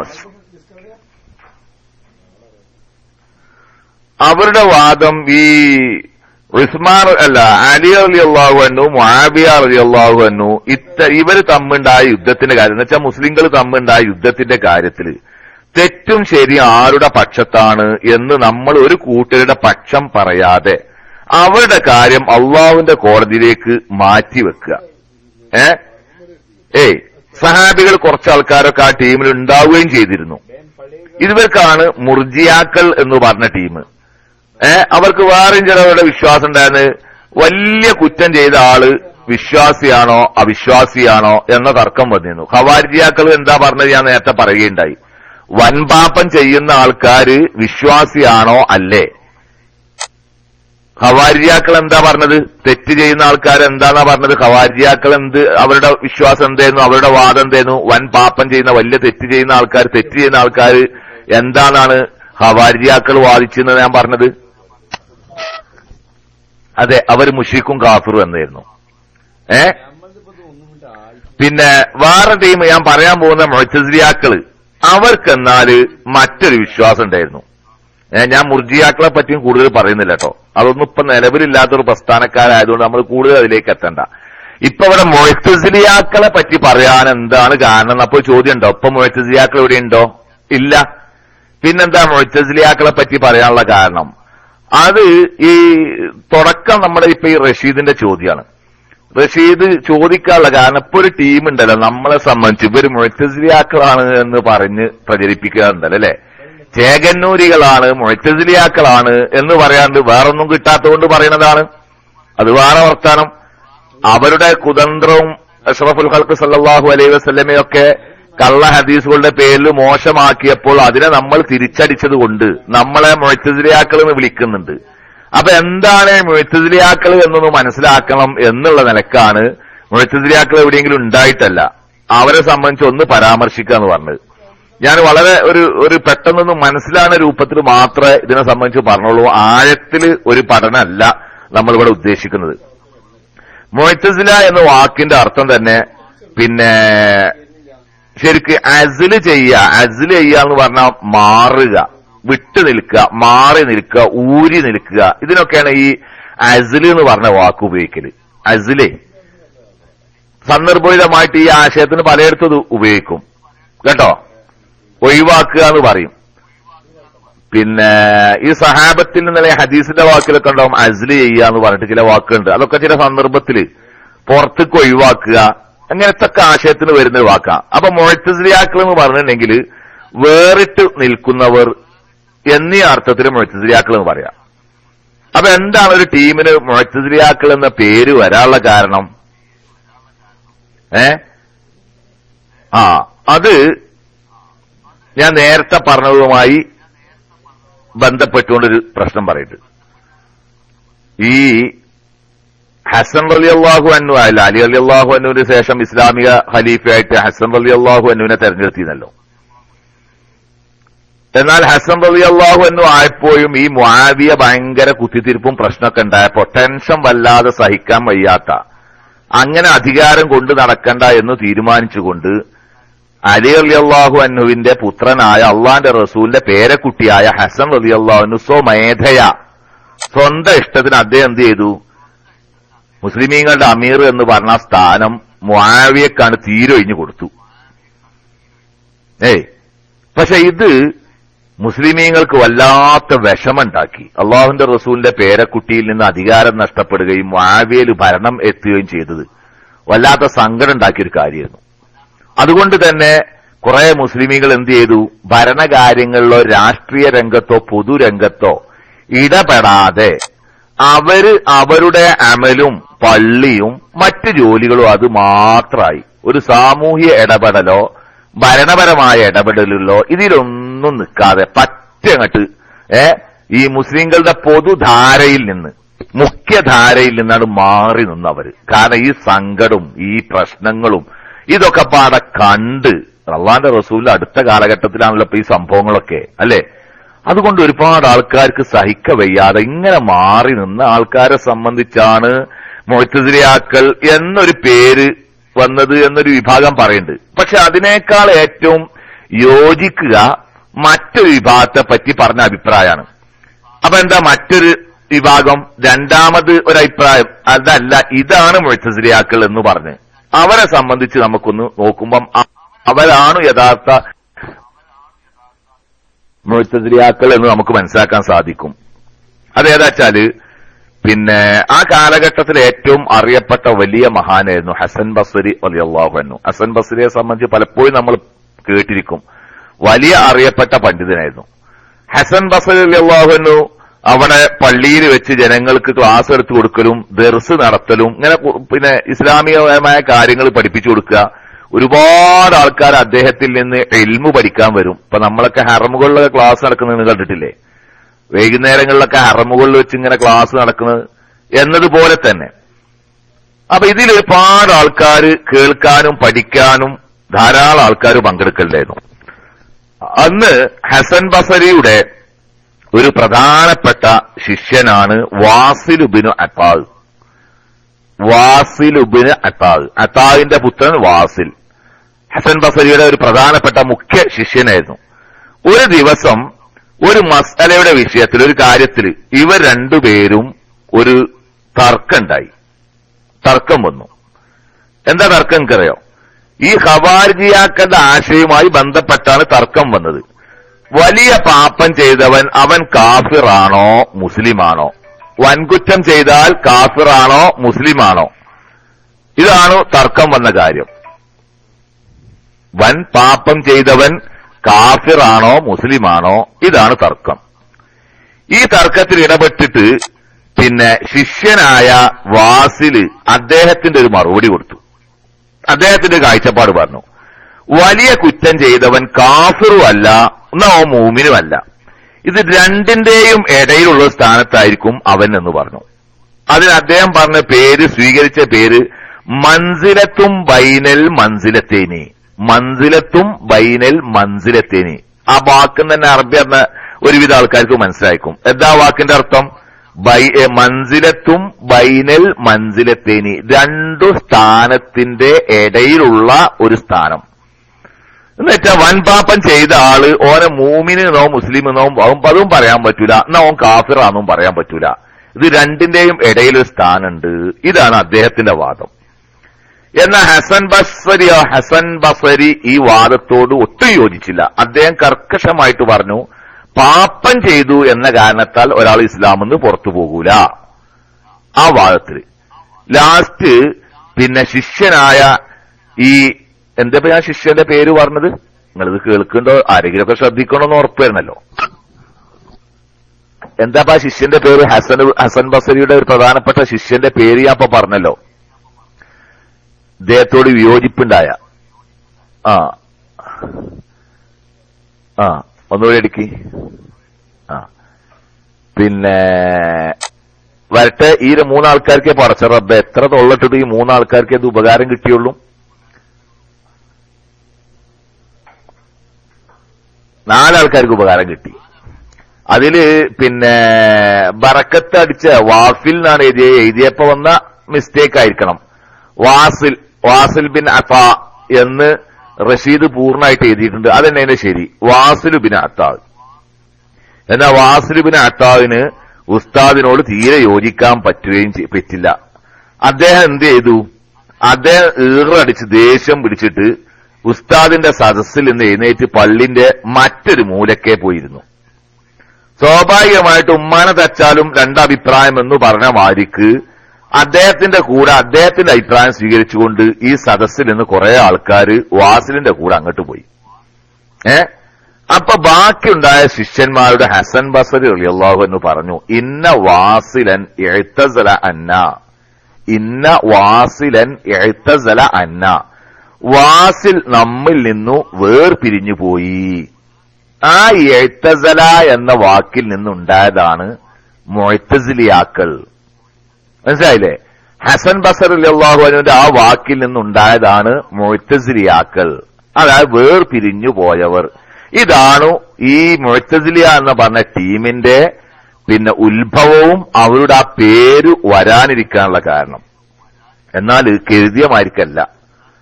വാസിൽ ബിൻ അത്താ എന്ന് പറഞ്ഞ ഹസൻ ബസരിയുടെ ഒരു ശിഷ്യൻ തുടങ്ങി വെച്ചെങ്കിലും ഈ പ്രസ്ഥാനം ഭയങ്കര ശക്തി ആർജിച്ചു വന്ന്.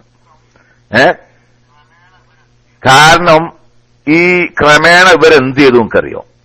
അന്ന് അവിടെ ഗ്രീക്ക് തത്വശാസ്ത്രം ഒരു കാലഘട്ടത്തിൽ ലോകത്ത് വളരെ അറിയപ്പെട്ടു. ഇന്ത്യൻ തത്വശാസ്ത്രവും ഈ 2 ഫിലോസഫിയും ലോകത്ത് നല്ലോണം അറിയപ്പെട്ടിരുന്നു. അതുകൊണ്ട് തന്നെ ഈ മുഅ്തസിലിയാക്കളൊക്കെ ഇവരൊക്കെ എന്ത് ചെയ്തു? ഗ്രീക്ക് വിജ്ഞാനവും ഖുർആൻ വിജ്ഞാനവും അത് ലയിപ്പിച്ചിട്ട് അത് ലയിപ്പിച്ചിട്ട് ഒരു സമ്മിശ്രമായ ഒരു ഇസ്ലാമിനെയാണ് അവർ അവതരിപ്പിക്കൽ തുടങ്ങിയത്.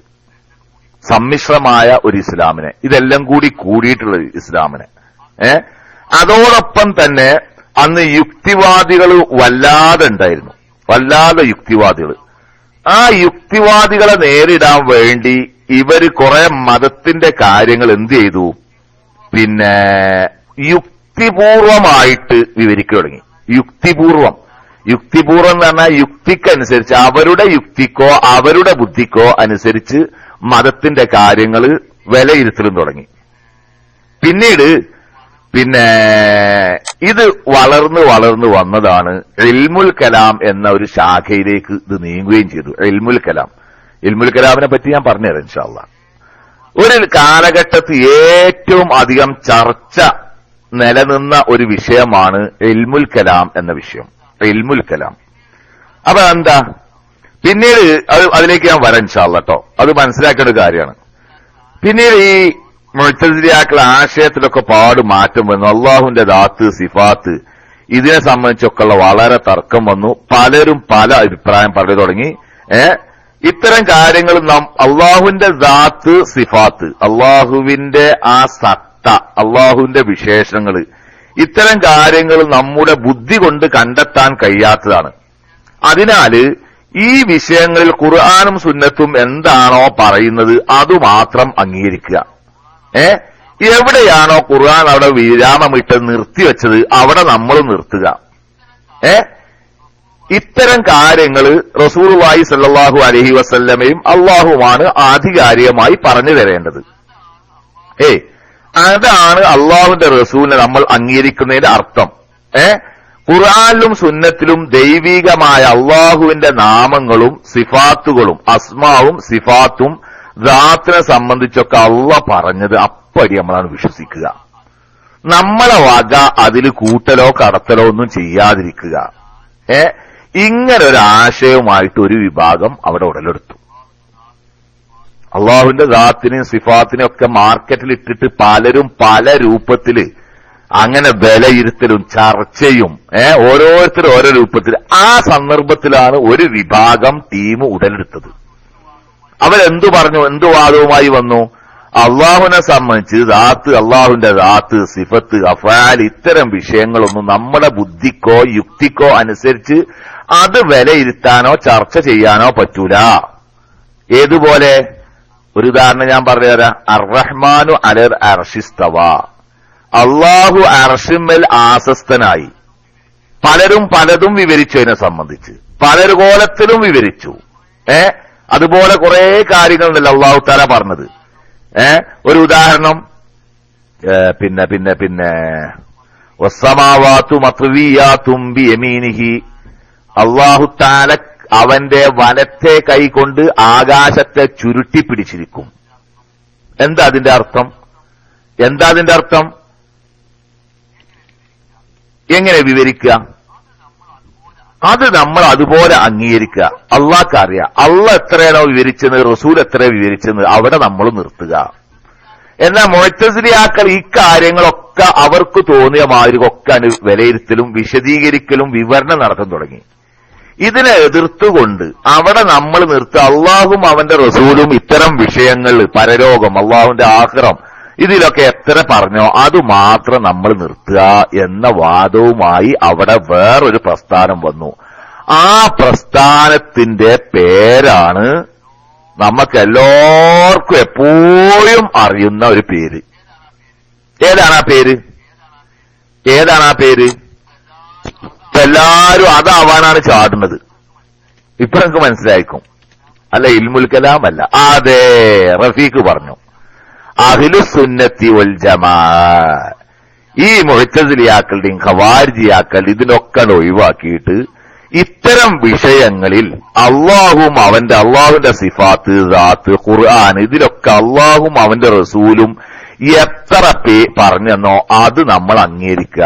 അതിനെ നമ്മൾക്കനുസരിച്ച് ഇപ്പൊ സുന്നിയാൾ തന്നെ അള്ളാഹു സുബ്ഹാനഹു വ തആല ആ അന്ത്യനിമിഷത്തിൽ ഇറങ്ങി വരുമെന്നുള്ളതിനെ വളരെ പരിഹസിച്ച് സംസാരിക്കണല്ലേ. ശരിക്കും ഐറ്റങ്ങളുടെ ഐറ്റങ്ങളൊക്കെ അഹ്ലുസുന്നത്തിന്റെ ആൾക്കാരാണെങ്കിൽ അങ്ങനെ കളിയേക്കാൻ പോരേനെ. പേരോടൊക്കെ പറഞ്ഞ് ഇതിനെ കുതിരാക്കി കേട്ടില്ല നിങ്ങള് അല്ലേ? അർറഹ്മാൻ അൽ അർശിസ്തവാൻ, അപ്പൊ പടച്ചോന്റെ ചന്തി എത്ര വലിപ്പമുള്ളത് എന്നൊക്കെ പറഞ്ഞാൽ കളിയാക്കി കുറെ ആൾക്കാരില്ലേ?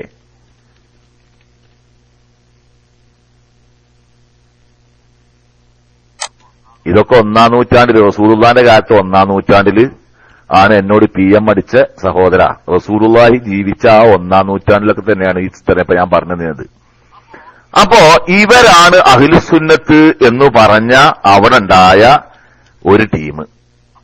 അപ്പൊ അഹ്ലുസുന്നത്തി വൽ ജമാഅത്ത് എന്ന് പറഞ്ഞ സംഘടന റസൂലുള്ളാഹിന്റെ കാലത്തുമില്ല, സഹാബത്തിന്റെ കാലത്തും ഉണ്ടായതല്ല. അതിന്റെയൊക്കെ ശേഷം പിൽക്കാലത്ത് ഉണ്ടായതാണ്. പക്ഷെ അവരുടെ ഉദ്ദേശശുദ്ധി വളരെ കറക്റ്റ് ആയിരുന്നു. അതുകൊണ്ടാണ് മുഹയ്യദ്ദീൻ ഷെയ്ഖ് റഹിമഹുല്ലാഹ് പറഞ്ഞത്, ഫഅലൽ മൂമിനി ഇത്തിബാഉ അഹ്ലുസുന്നത്തി വൽ ജമാഅത്തി, മൂമിനായ മനുഷ്യന് നിർബന്ധമാണ് അഹ്ലുസുന്നത്തി വൽ ജമാഅത്തിനെ പിൻപറ്റൽ. അസുന്നത്തു മാ സന്നഹു നബി സല്ലല്ലാഹു അലൈഹി വസല്ലം, സുന്നത്ത് പറഞ്ഞ അള്ളാഹുവിന്റെ റസൂല് ശരിയാക്കി കാണിച്ചു തന്നത്. വൽ ജമാഅത്ത് എന്ന് പറഞ്ഞാലോ അഹ്ലുസുന്നത്തി വൽ ജമാഅത്തി, ജമാഅത്തിന്റെ സുന്നത്തിന്റെ അഹ്ലുകാരാവണം എന്ന് പറഞ്ഞാൽ, ജമാഅത്ത് എന്ന് പറഞ്ഞാലോ ജമാഅത്ത് ഇസ്ലാമിക്കാരല്ല.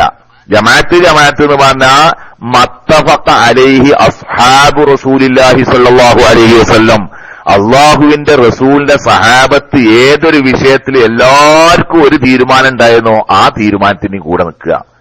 എന്നുവെച്ചാൽ സഹാബികൾ ഒറ്റപ്പെട്ട അഭിപ്രായം പറഞ്ഞതിന്റെ കൂടെയല്ല, ഇജ്മാആയിട്ട് അവർക്കുണ്ടായിരുന്ന അഭിപ്രായം എന്തായിരുന്നു അതിന്റെ കൂടി നിൽക്കുക. ഇവരാണ് അഹ്ലുസുന്നത്തി വൽ ജമാഅത്ത്, അത് അംഗീകരിക്കണം മുസ്ലിമീങ്ങൾ എന്നാണ് മുഹയ്യദ്ദീൻ ഷെയ്ഖ് അദ്ദേഹത്തിന്റെ ഉന്നത്തിൽ പറഞ്ഞത്. നമുക്ക് വിഷയത്തിലേക്ക് തന്നെ പോരാം. ഇവര് വളരാനുള്ള കാരണം ഞാൻ നേരത്തെ പറഞ്ഞല്ലോ, ഇവർക്ക് വളർച്ച കിട്ടാനുള്ള കാരണം ഭരണാധികാരികൾ അന്ന് അബ്ബാസി ഖലീഫമാരാണ് രാജ്യം ഭരിക്കുന്നത്. അപ്പോ ഉമവിയാക്കള്, അബ്ബാസിയാക്കള്, ഫാത്തിമിയാക്കള്, ഇതൊക്കെ വലിയ വലിയ ചരിത്രമാണ്. അതിലേക്കൊന്നും ഇപ്പൊ ഞാൻ ടച്ച് ചെയ്യുന്നില്ല. അതൊക്കെ നമ്മൾ മറ്റു ഗ്രന്ഥങ്ങളിലോ മറ്റു സന്ദർഭത്തിലോ പഠിക്കുക. അബ്ബാസി ഖലീഫമാരായ മഅ്മൂന്, അമീന് മഅ്മൂന് നിങ്ങൾ കേട്ടക്കും. അമീന്, മഅ്മൂന്, അതിൽപ്പെട്ട മഅ്മൂന്, മുഅ്തസിമ്, വാസിഖ്, ഇവരൊക്കെ ഈ കാലങ്ങളിൽ ഒരു നിലക്കല്ലെങ്കിൽ മറ്റൊരു നിലക്ക് ഈ മുഅ്തസിലിയാക്കളെ വല്ലാതെ സഹായിക്കുകയും ഇവരൊക്കെ മുഅ്തസിലി ചിന്താധികാരിയായിരുന്നു.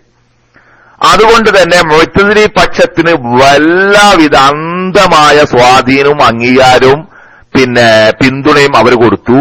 മുഅ്തസിലിയാക്കൾ അല്ലാത്തവരെ മുഅ്തസിലിയാക്കൾ ഈ ഭരണത്തിന്റെ ആൾക്കാരുടെ സ്വാധീനം വെച്ച് നല്ല പോലെ കഠിനമായി മർദ്ദിക്കാറുണ്ടായിരുന്നു. മനസ്സിലായില്ലേ? 1-ാം നൂറ്റാണ്ടിൽ ഞാൻ നേരത്തെ പറഞ്ഞത് ഈ ഖവാരിയാക്കളെ പ്രശ്നം പറഞ്ഞത് അങ്ങനെ നീണ്ട് അങ്ങനെ ഓരോ കക്ഷികളെന്ന് ഈ മർദ്ദനം ഏറ്റതിൽ ഉന്നത സ്ഥാനത്ത് നിൽക്കുന്ന ഒരു മഹാനുണ്ട്, മഹാനായ ഇമാം അഹ്മദ് ഇബ്നു ഹംബൽ റഹിമഹുല്ലാഹ്. അതിലേക്കൊക്കെ വരുമ്പോത്തിന് കുറെ കൂടി അതിന്റെ ഇടക്ക് കുറെ കാര്യങ്ങൾ പറയാനുണ്ട്. അതിന്റെ ഇടക്ക് കുറെ കാരണങ്ങളുണ്ട്. ഇനി ഇവരുടേതായ കുറച്ച് വാദങ്ങൾ തൗഹീദ് മുഅ്തസിലിയാക്കൾ പറ്റ പഴിച്ചു പോയിരുന്നല്ല കേട്ടോ. അവർക്കും അതായത് മതത്തിനാണ്ട് പൂർണ്ണ രൂപത്തിൽ എല്ലാ നിലക്കും ഒരു കാഫറുകളുടെ അവസ്ഥയ്ക്ക് എത്തിയിട്ടില്ല എന്ന് പറയാം. അത് ശ്രദ്ധിക്കണല്ലോ. തൗഹീദിന്റെ വിഷയത്തിൽ അവരുടെ തീരുമാനം പടച്ചോൻ ഏകനാണ്, അള്ളാഹുവിനെ വിഭജിക്കുകയോ മറ്റോ സാധ്യമല്ല. അതുപോലെ തന്നെ അള്ളാഹുവിന്റെ ഗുണങ്ങൾ പ്രത്യേകം എടുത്തു കാട്ടാനും സാധ്യമല്ല. അവനല്ലാത്ത ഒന്നും അനാദിയുമല്ല. അള്ളാഹുവിന്റെ സിഫത്തുകളോ മറ്റോ ആയിക്കട്ടെ, അതൊന്നും പണ്ടുള്ള അള്ളാഹ് മാത്രമേ അനാദിയായിട്ടുള്ളൂ. അള്ളാഹുവിന്റെ നീതിയെ സംബന്ധിച്ച് ഇവർ വിലയിരുത്തി അള്ളാഹു നീതിമാനാണ്. നാശം തിന്മയും അള്ളാഹ് ആഗ്രഹിക്കുന്നില്ല, നന്മ മാത്രമേ അള്ളാഹു ഉദ്ദേശിക്കുന്നുള്ളൂ. പക്ഷേ നന്മയും തിന്മയും കേൾക്കുന്നുണ്ടായിരിക്കുന്നു കരുതട്ടെ, നന്മയും തിന്മയും പ്രവർത്തിക്കാനുള്ള സ്വാതന്ത്ര്യം അള്ളാഹു അടിമകൾക്ക് നൽകിയിട്ടുണ്ട്. എന്നാൽ ഈ കാര്യത്തിൽ അള്ളാഹു ആരും നിർബന്ധിക്കൂല. മനസ്സിലായല്ലോ? അള്ളാഹുത്താല നീതിമാനാണ്. നാശം തിന്മ ഒന്നും അള്ളാഹ് ഇഷ്ടപ്പെടുന്നില്ല. നന്മ ഉണ്ടാവണം മാത്രമേ അള്ളാഹു ആഗ്രഹിക്കുന്നുള്ളൂ. പക്ഷേ നന്മയും തിന്മയും ചെയ്യാനുള്ള സ്വാതന്ത്ര്യം അള്ളാഹു അടിമകൾക്ക് നൽകിയിട്ടുണ്ട്. ഇക്കാര്യത്തിൽ അള്ളാഹു ആരും നിർബന്ധിക്കൂല. പടച്ചവന്റെ വാഗ്ദാനങ്ങൾ താക്കീത്, നന്മ ചെയ്താൽ പ്രതിഫലമുണ്ട് എന്നുള്ള ആ സന്തോഷ വാർത്ത, തിന്മ ചെയ്താൽ ശിക്ഷ ഉണ്ട് എന്നുള്ള താക്കീത് അള്ളാഹ് നൽകിയിട്ടുണ്ട്. അള്ളാഹു പശ്ചാത്താപം സ്വീകരിക്കും, നന്മ ചെയ്തവർക്ക് അള്ളാഹു പ്രതിഫലം നൽകും. ഇതൊക്കെ പറഞ്ഞിട്ടുണ്ട്. അതോടൊപ്പം അവർക്കുള്ള മറ്റൊരു വാദം, വിശ്വാസത്തെ അതാ ഈമാന്റെയും കുഫറിന്റെ ഇടയിലൊരു സ്ഥാനമുണ്ട്. ഈമാന്റെയും കുഫറിന്റെ ഇടയിലൊരു സ്ഥാനമുണ്ട്. അതേതാ? അത് മൻസിലത്തും ബൈന മൻസിലത്തേനി എന്നിട്ടൊരു സ്ഥാനമുണ്ട്. ഇത് ഇവർ കൊണ്ടുവന്നൊരു പുതിയ ഒരു ഇതായിരുന്നു. അങ്ങനത്തെ ഒരു സ്ഥാനമുണ്ട്. ഇത് ഇവരുടെ വിശ്വാസത്തിന്റെ ഒരു പ്രധാനപ്പെട്ട ഭാഗം. ഇങ്ങനെ കുറെ കാര്യങ്ങള് ഇവരുടെ പുതിയ വാദങ്ങളുണ്ട്. മൂമിനായൊരു മനുഷ്യൻ തിന്മ ചെയ്തതുകൊണ്ട് അവൻ മൂമിനല്ല, എന്നാ അവന് കാഫിറും അല്ല. അതാണ് മൂമിൻ എന്ന് പറഞ്ഞിട്ടുണ്ടെങ്കിൽ പിന്നെ ഓൻ തമ്മാടിയാൻ പാടില്ല. അവന്റെ കർമ്മത്തിലും ആ ഈമാന്റെ ലക്ഷണം കർമ്മത്തിലും കാട്ടണം. അല്ല മൂമിനായ തമ്മാടി ആ അവസ്ഥ ഉണ്ടാകാൻ പാടില്ല. അതുകൊണ്ട് തന്നെ അവനെ മൂമിൻ എന്ന് പറയാൻ പറ്റൂല. എന്നാ ഓൻ കാഫിർ എന്ന് പറയാൻ പറ്റുമോ? അതും പറയാൻ പറ്റൂല. ഈമാന്റെയും കുഫറിന്റെയും ഇടയിലുള്ള മറ്റൊരു സ്ഥാനത്തായിരിക്കും അവന്. ഇതായിരുന്നു അവരുടെ വാദം ഒന്ന്. പിന്നെ ഇതിന്റെ ഒരു ബാക്കിയുണ്ട്, ആ ഖുർആൻ സൃഷ്ടിവാദം. അത് നമുക്ക് ഇൻഷാ അല്ലാഹ് നാളെ ടച്ച് ചെയ്യുക. അത് പറയുമ്പോൾ കുറച്ചുകൂടി നീട്ടി പറയേണ്ടി വരും. ഇമാം അഹ്മദ് ബിൻ ഹംബലിന്റെ സംഭവത്തിലേക്കൊക്കെ വരേണ്ടി വരും. പിന്നെ കേട്ടോ, അപ്പൊ ഈ ചില ആൾക്കാർ യുക്തി ഉപയോഗിക്കുന്നവരെ, അല്ലെങ്കിൽ ഇസ്ലാമില് ബുദ്ധി ഉണ്ട് എന്ന് പറയുന്നവരൊക്കെ ഒരു ടീം ഇപ്പൊ എന്താക്കി, ഒരു ടീമിന്റെ ഇപ്പൊ വാദം എങ്ങനെയാണല്ലോ, ബുദ്ധി എന്ന് പറഞ്ഞ സാധനം ഉപയോഗിക്കാൻ തന്നെ പാടില്ല. ബുദ്ധി ഉപയോഗിക്കുന്നവരൊക്കെ മുഅ്തസിലിയാക്കളാണ്. പക്ഷെ മുഅ്തസിലിയാക്കൾ ഉപയോഗിച്ച ബുദ്ധി എവിടെ എനിക്കറിയോ? അള്ളാഹുവിന്റെ ദാത്തിനെയും സിഫാത്തിനെയും ഒക്കെ സംബന്ധിച്ച് ചർച്ച ചെയ്യുന്നിടത്താണ്. നമ്മൾ ഉപയോഗിക്കാൻ പറഞ്ഞ ബുദ്ധി എവിടെ എനിക്കറിയോ? എവിടെ നമ്മൾ ഉപയോഗിക്കാൻ പറഞ്ഞ യുദ്ധി? ഇപ്പൊ ഒരു ഉദാഹരണം പറയാം. ഖുർആനിൽ ബുദ്ധി ഉപയോഗിക്കണം. അവർ കാണുന്നില്ലേ ആകാശഭൂമി അത് കാനത്താ റത്തഖൻ, അത് ഒട്ടിപ്പിടിച്ചു നിന്നതായിരുന്നു. പിന്നെ അള്ളാഹു അതിനെ വേറെടുത്തു. ഇവിടെ ബുദ്ധി ഉപയോഗിക്കണോ ഉപയോഗിക്കണ്ടേ? ഞങ്ങൾക്ക് വേഗം മനസ്സിലാക്കി തരാം. അലൈക്കും അസ്സലാം വറഹ്മത്തുള്ളാഹി. ഇവിടെ ബുദ്ധി ഉപയോഗിക്കണോ ഉപയോഗിക്കണ്ടേ? ശരിക്കും അള്ളാഹു സുബ്ഹാനഹു വ തആല അള്ളാഹുവിന്റെ പ്രവാചകന്റെ നാവിൽ കൂടി പറഞ്ഞു കൊടുത്തതൊക്കെ ഒന്നിച്ചായിരുന്നു. പിന്നീട് അള്ളാഹു വേർപ്പെടുത്തി. ഇത് ബിഗ് ബാങ് തിയറി എന്ന പേരിൽ ലോകത്ത് ചില ശാസ്ത്രജ്ഞന്മാർ അവതരിപ്പിച്ചപ്പോ നമ്മളെ കുറെ ചങ്ങായിമാരാവ് വലിയ കാര്യമായി പറഞ്ഞു. ശരിക്കും ഈ ബിഗ് ബാങ് തിയറി തന്നെയല്ലേ അള്ളാഹുവിന്റെ റസൂല് 1400 ചില്ലാനം കൊല്ലങ്ങൾക്ക് മുമ്പ് ഇത് പറഞ്ഞത്. അപ്പൊ ഇത് ബുദ്ധി ഉപയോഗിച്ചാലാണ് ഇതിന്റെ ആശയങ്ങൾ മനസ്സിലാകുക, അല്ലേ? അങ്ങനെ ഖുർആനിൽ എത്ര കാര്യങ്ങൾ പറഞ്ഞിട്ടുണ്ട്. അള്ളാഹു സുബ്ഹാനഹു വ തആല അങ്ങനെ ആകാശത്തിൽ കൂടി പോകുന്ന പറവുകളെ സംബന്ധിച്ച് പറഞ്ഞു. മാ യുംസിക്കുഹുന്ന ഇല്ലർ റഹ്മാൻ എന്ന് പറഞ്ഞാൽ അവിടെയൊക്കെ ഒന്ന് നോക്കേണ്ടി. അതിലൊക്കെ ഉള്ള ദേശാടനക്കിളികളെ പറ്റിയുള്ള പഠനവും അതും ഒന്ന് തട്ടിച്ചു നോക്കേണ്ടി. എനിക്ക് പറയാൻ നേരല്ല ഇപ്പോ. നമ്മുടെ പിന്നെ യഹിയ ഉണ്ടല്ലോ, ഫാറൂഖ് യഹിയ എന്നല്ല അദ്ദേഹത്തിന്റെ പേര്, തുർക്കി പണ്ഡിതൻ, ആ ഖുർആനും ശാസ്ത്രവും സമന്വയിപ്പിച്ച് അല്ലേ, ഹാറൂൻ യഹിയന്റെ ചില പുസ്തകങ്ങൾ വായിച്ചു നോക്കിയാൽ മതി. അദ്ദേഹം ഇതൊക്കെ വല്ലാതെ മാഷാ അല്ലാഹ് ദേശാടന പക്ഷികളെ. ഇന്നിപ്പോ ഞാനൊരു കുട്ടികളെ ചെറിയൊരു പുസ്തകം കിട്ടി ഇവിടുന്ന്.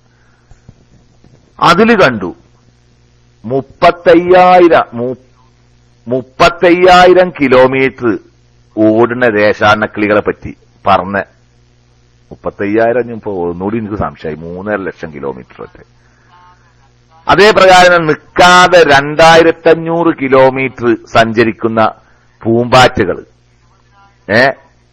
20,000 കിലോമീറ്റർ ദേശാടനം നടത്തുന്ന ചില തിമിംഗലങ്ങൾ. അള്ളതൊക്കെ ഖുർആനിൽ മുമ്പ് പറഞ്ഞിരുന്നു. ഇതൊക്കെ കണ്ടുപിടിക്കണമെങ്കിൽ ബുദ്ധി അവിടെ ഉപയോഗിക്കണം എന്ന് അള്ള പറഞ്ഞു. എന്നാ ഒരു കൂട്ടരിപ്പ് എന്ന് പറഞ്ഞെന്താ, ബുദ്ധി അത് ഉപയോഗിക്കാനേ പാടില്ല മതത്തിന്റെ വിഷയത്തില്. അപ്പൊ ഖുർആൻ എന്തു പറഞ്ഞോ അതിലവിടെ തന്നെ നിൽക്കുക, വേറെ അപ്പുറം ഒന്നും പാടില്ല. ഇതിനെ ചോദ്യം ചെയ്തുകൊണ്ട് അള്ള തന്നെ ഖുർആനിൽ എന്താ പറഞ്ഞത്? ഞാനൊരു ആയത്തിന്റെ തല നിങ്ങൾക്ക് തുടങ്ങിയതരാം. അഫലാ യദ്ദബ്ബറൂനൽ, അത് ബാക്കി ആർക്കാ പറയാൻ കഴിയ?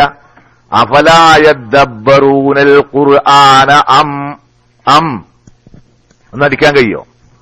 എന്താ അവര് ഖുർആനെ പറ്റി ചിന്തിക്കാത്തതെന്നാ? ഖുർആനെ പറ്റി എന്താ അവർ ചിന്തിക്കാത്ത? അവരുടെ ഹൃദയത്തിന് വല്ല ലോക്ക് ഇട്ടുകണോന്ന് അല്ല പറഞ്ഞത്. ഖുർആനെ പറ്റി ചിന്തിക്കണം എന്നല്ല പറഞ്ഞത്. അപ്പൊ ഈ ചിന്തയെ പറ്റി സമൂഹത്തോട് നമ്മൾ പറഞ്ഞു കൊടുത്തപ്പോ, അതുപോലെ തന്നെ കള്ള ഹദീസുകൾ റസൂലുള്ളാഹിന്റെ മേലിൽ പറഞ്ഞത് അത് കാര്യങ്ങൾ നമ്മൾ ശരിക്ക് വിലയിരുത്തണം കേട്ടോ എന്ന് പറഞ്ഞപ്പോ, ഈ ബുദ്ധി തീരെ ഉപയോഗിക്കണ്ട എന്ന് പറഞ്ഞ ടീം വേഗം അതിനൊരു മറുപടി കണ്ടുപിടിച്ചത് എന്താണെന്നറിയോ? ഒരു ബുദ്ധിയില്ലായ്മയാണ് ഇതിന് മറുപടി കണ്ടുപിടിച്ചത്. ബുദ്ധി ഉപയോഗിക്കണമെന്ന് പറഞ്ഞാലും മുഅ്തസിലിയാക്കളാണ് എന്ന് പറഞ്ഞു. മുഅ്തസിലിയാക്കൾ ബുദ്ധി വല്ലാതെ ഉപയോഗിച്ചിരുന്നു, അത് ശരി തന്നെയാണ്. പക്ഷെ അവരുടെ ബുദ്ധി ഉപയോഗം ഒരു മനുഷ്യന് ബുദ്ധി കൊണ്ട് കണ്ടുപിടിക്കാൻ പറ്റാത്ത കാര്യങ്ങളുടെ ചർച്ചയിലേക്കാണ് അവർ കൊണ്ടുപോയത്. ഞാൻ നേരത്തെ പറഞ്ഞ പോലെ അള്ളാഹുവിന്റെ ദാത്തിനെ സംബന്ധിച്ച് അവനാനെ ബുദ്ധി കൊണ്ട് ചിന്തിക്കുകയോ പറയുകയോ പ്രചരിപ്പിക്കുകയോ ചെയ്താൽ വല്ലതും കണ്ടുപിടിക്കാൻ കഴിയോ? അള്ളാഹുവിന്റെ സിഫാത്തിനെ സംബന്ധിച്ച്, അള്ളാഹുവിന്റെ അഫ്ആലിനെ സംബന്ധിച്ച് ഇതൊക്കെ നമ്മൾ ബുദ്ധി കൊണ്ട് ആലോചിച്ച് കണ്ടുപിടിക്കാൻ പറ്റുമോ? അള്ളാഹു അർശിന്മേൽ എങ്ങനെ ആസസ്തനായത് നമുക്ക് ബുദ്ധി കൊണ്ട് കണ്ടുപിടിക്കാൻ പറ്റുമോ? ഈ മുഅ്തസിലിയാക്കൾ അങ്ങോട്ട് പോയി. അതേ സമയത്ത് നമ്മളെന്താ പറഞ്ഞത്? ഇതന്നെ അഫലാ യതദബ്ബറൂനൽ ഖുർആന അം അലാ ഖുലൂബിൻ അഖ്ഫാലുഹാ. ഇത്തരം വിഷയത്തിലേക്കാണ് നമ്മൾ ആൾക്കാരെ ചിന്തിപ്പിക്കുന്നത്. ഇത് ചിന്തിച്ചപ്പോഴാണ് ലോകത്ത് മുസ്ലിമീങ്ങൾ ഉന്നത സ്ഥാനത്തെത്തിയത്. അപ്പൊ ബുദ്ധി തഅബ്ബുദിയായിട്ട് ചില കാര്യങ്ങൾ, ആരാധനാപരമായ കാര്യങ്ങൾ, അതിൽ നമ്മളോട് ബുദ്ധി ഉപയോഗിക്കാൻ ആരും പറയില്ല. അപ്പൊ ഉദാഹരണം, എന്തിനാപ്പ ളുഹൂർ 4 റക്അത്താക്കിയത് പടച്ചോന്? എന്തിനാപ്പ ളുഹൂർ നിസ്കരിക്കുമ്പോ 4 റക്അത്ത് നിസ്കരിക്കുമ്പോ ഫാത്തിഹ ഓതുന്നത്? എന്തിനാപ്പ റുക്കൂ ചെയ്യണത്? എന്തിനാപ്പ സുജൂദ് ചെയ്യണത്? എന്തിനാപ്പ അതിന്റെ ഇടയിലെ ഇരുത്തം? ഇതൊക്കെ തഅബ്ബുദിയായ കാര്യങ്ങളാ. ഇതിലൊന്നും നമ്മൾ ചിന്തിക്കാൻ ആരും പറയില്ല, അതിൽ ചിന്തിക്കേണ്ട കാര്യമില്ല. അതൊക്കെ അള്ളാഹുവിന്റെ തീരുമാനത്തിൽ, അള്ളാഹുവിന്റെ ഇഷ്ടത്തിൽ പെട്ടതാണ്, അല്ലേ? അതിൽപ്പെട്ടതാണ്. അങ്ങനെ അല്ല എന്നല്ലേ ഖുർആന്റെ വിഷയങ്ങൾ, ഇത്തരം വിഷയങ്ങളൊക്കെ നമ്മൾ ശരിക്കും ഉറ്റാലോചിക്കണം. അതിനെ അള്ളാഹു സുബ്ഹാനഹു വ തആല നിങ്ങൾ ചിന്തിക്കുന്നില്ലേ എന്ന് പറഞ്ഞ് ഖുർആനെ ഇറക്കിയതിന്റെ ലക്ഷ്യം തന്നെ അള്ളാഹ് പറഞ്ഞല്ലോ, ലിയദ്ദബ്ബറു ആയാതിഹി വലിയതദക്കറ ഉലുൽ അൽബാബ്. അപ്പൊ കാര്യം വളരെ വിഷയം വളരെ വ്യക്തമാണ്. നമ്മൾ ബുദ്ധിയെ തട്ടി ഉണർത്തുന്ന പ്രസ്ഥാനമാണ് നമ്മൾ. ഇസ്ലാം അങ്ങനെ തന്നെയാണ്. അവനെ ഓരോരുത്തരെയും ഉള്ള ബുദ്ധിയിൽ നിന്ന് കൂടുതൽ കൂടുതൽ മന്ദപ്പിലേക്കും മന്ദബുദ്ധിത്തരത്തിലേക്കും ബുദ്ധിയെ അടച്ചു വെക്കുന്ന മതമല്ല, ബുദ്ധിയെ തട്ടി ഉണർത്തുന്ന മതമാണ് ഇസ്ലാം. അങ്ങനെയാണ്. അതുകൊണ്ടാണ് ഒരു കാലഘട്ടത്ത് മുസ്ലിമീങ്ങൾ ലോക ചരിത്രത്തിൽ നിറഞ്ഞു നിന്നത്.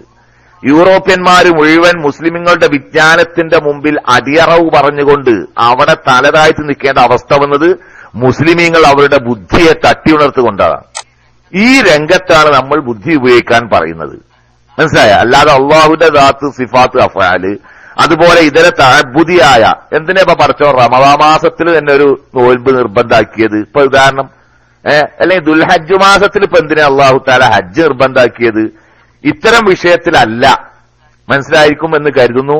അപ്പൊ മുഅ്തസിലിയാക്കൾ ബുദ്ധിയുടെ ആൾക്കാരായിരുന്നു. പല വിഷയത്തിലും അവർ ബുദ്ധി അനാവശ്യമായിട്ട് ഈ തഅബ്ബുദിയായ വിഷയത്തിനും അള്ളാഹുവിന്റെ ദാത്ത്, സിഫാത്ത്, അഫ്ആല് ഇതൊക്കെ ദുരുപയോഗം പെടുത്തിയിട്ട് ഇനി അതിനൊക്കെ ഇൽമുൽ കലാം, ഈ മുത്തകല്ലിമയിലെ ഇൽമുൽ കലാം എന്ന് പറഞ്ഞ ആ വിഷയത്തിലേക്ക് വരുമ്പം ഒന്നുകൂടി അത് മനസ്സിലാകുന്നതാണ്. ഖുർആൻ അള്ളാഹുവിന്റെ സൃഷ്ടിവാദം, അതാണ് ഇപ്പൊ ഈ ഇൽമുൽ കലാം എന്ന് പറഞ്ഞിട്ടുണ്ടെങ്കിൽ. ഖുർആൻ അള്ളാഹുവിന്റെ സൃഷ്ടിയാണോ അല്ല ഖുർആൻ അള്ളാഹുവിന്റെ തന്നെ ഉള്ളതാണോ? ഇതിനു വേണ്ടി ആ കാലഘട്ടത്തിലുള്ള ഒരുപാട് മുസ്ലിമീങ്ങൾ തമ്മിൽ തച്ചു പിരിഞ്ഞിട്ടുണ്ട്. ഒരുപാട് ആൾക്കാർക്ക് ജീവൻ കൊടുക്കേണ്ടി വന്നിട്ടുണ്ട്.